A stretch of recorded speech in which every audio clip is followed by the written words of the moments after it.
Draftstars crew, we've got three fun games for your Saturday afternoon here. Raiders v the Eagles, which will be an interesting one. The Raiders are actually have a chance of making the 8 now, just with the win in this game, which is pretty cool for them. Sharks v Dogs are loading up on outside backs, and obviously Nico Hines most likely. And then Bunnies v the Cowboys could be a little bit of a tough one to select the right guys from each position. As to, we're thinking that it's going to be a little bit of a lower scoring potentially and a little bit closer game.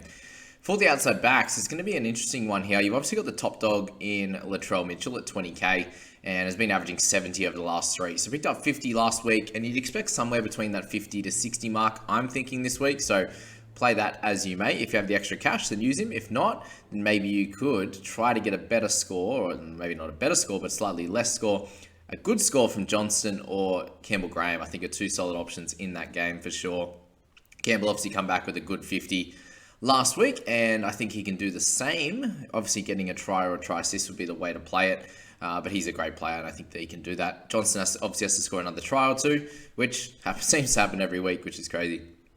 For the Sharks, guys like Talakai, he is back. Ramian, guys that haven't been averaging a tremendous amount of points, they could both come in and do a great job, and something like Ronaldo as well. But I think the big guy to pick in this one is going to be Lockie Miller. So playing at the back, he has some great scores in that fullback position, and up against the Dogs, who are struggling a little bit these last few games, I think Lockie can come out and do really well.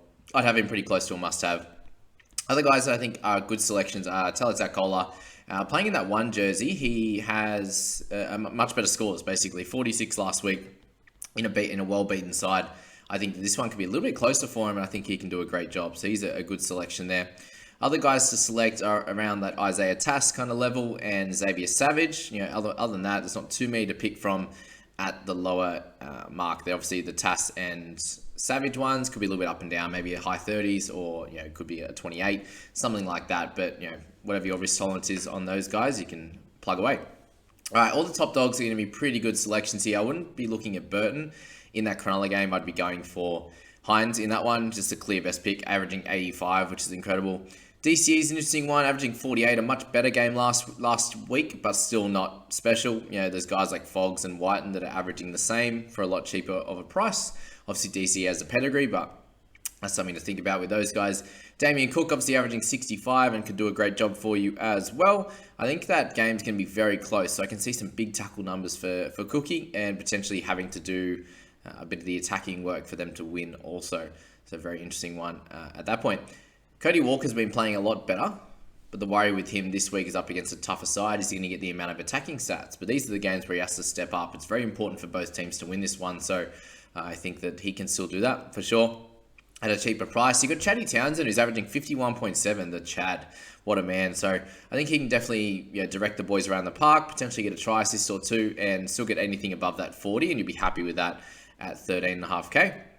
If you're looking lighter than that, there aren't too many options from there. All right, on to the forwards. That's the main worry, I think, here, guys, is you might have to spend a little bit lighter in the outside backs because there aren't a lot of cheaper options in the halves, hookers, and also the forwards to be able to use in the flex. All right, plenty of good big dogs here in this forward section. Obviously, Cam Murray had a bit of a lighter game last week, but still averaging 71, including that over the last three with some big scores. So he has the potential to go 70 plus, and I think this game he'll play big minutes, and potentially we'll see where it shakes out with the ladder, that he could be rested or have limited minutes next week, depending on how things go. So this might be the last one before finals of him getting big minutes. So definitely a solid option. Tarpanay was solid last week and the week before, last week, and obviously was injured in that one before. So 55 for him. Again, you're wanting something above that 60 mark at that price, and see if we can get that. But with his injury, last week he didn't show as many tackle breaks and offloads that he had been, so something to think about there. Guys of interest, if you're looking for potential try scorers, Nakora again, obviously scoring a try last week, averaging 53 at that nice price. Papali'i's been really good, averaging 55, so he's a good one to play in your size. Totola continues to score really well, so two high 40 scores for him, but now 17k. He's definitely gone up in value there. Dry Arrow's been solid, averaging just under 50, and if you can get him at 15k, I think you can plug him in and get a mid 40s to mid 50s score, which would work out really well. You got guys a little bit lighter than guys like Lucy Leilua, who does have Tom Gilbert on the bench, so be aware of that. Lucy potentially might get 50 odd minutes, or Gilbert might play through the middle. Not exactly sure, but you'd imagine that he splits those minutes depending how the game goes. there. So Lucy, Raymond Fatala-Mariner, both solid options in this one. LOA is the one that he's going to get the odd try and then have a pretty low game. So that's him there. Wade Graham averaging 39 is solid. Tommy Burgess as well, the 41 average. So there's a few guys at the cheaper price, but nothing to get too excited about. Cohen Hess obviously coming off a try, but before that was averaging somewhere in the 30s. So if that's enough for you at 10.9, you could do that. Tommy Gilbert off the bench at 10.9 as well. And then you got the cheaper guys in Royce Hunt. You've got Braden Hamlin-Uele. You got Emre Gula off the bench, for example. All guys that could potentially get decent scores. You got Hunt and Braden Hamlin-Uele who could get a sneaky try, which could get your score right up there. You got Harrison Edwards on the bench, which we don't really want to pop in our sides, for example. And other than that, there's really not too much else to say. So that is the Saturday list of players. My analysis on that, guys. Hit that sign up link in the description if you want to be playing on Draftstars. Jump on that website and get your first deposit in. That'll be exciting, and have a cracker weekend playing Draftstars and also just enjoying the footy, guys. See you later. Have a good one.